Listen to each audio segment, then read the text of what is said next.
Hi, this is Megan of Megan's Creations.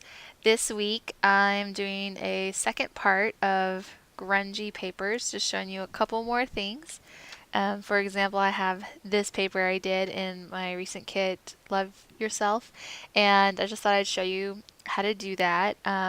Little reminder, I mean, we use some of the same techniques from the first tutorial, but just kind of giving you like a different way to think about doing grunge papers.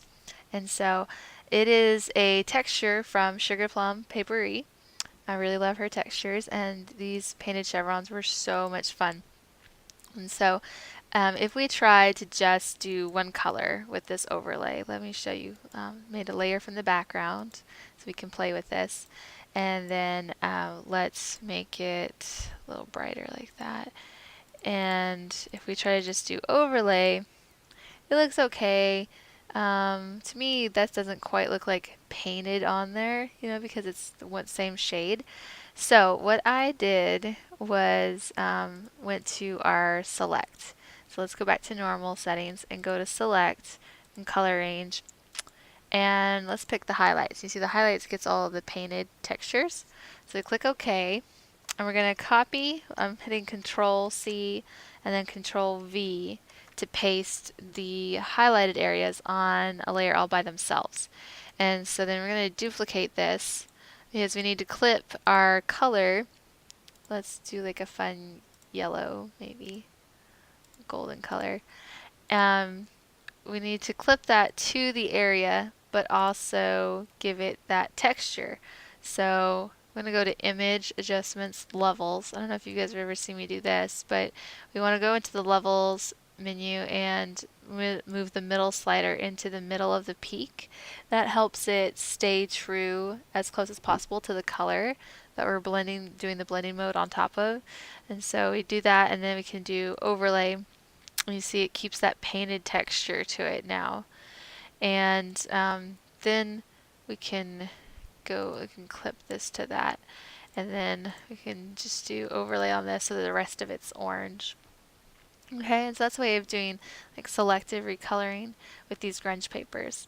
Now, one other fun thing to do, like with art journaling, are gradients, blending to give it kind of like a watercolor look. So let's grab another color we want. Say a blue, maybe a blue in there. And we can go to gradient tool. And there's an option on the gradient tool to have it just fade, do the color and then fade into invisibility, the transparent. And I like that option. It just seems easier to manipulate.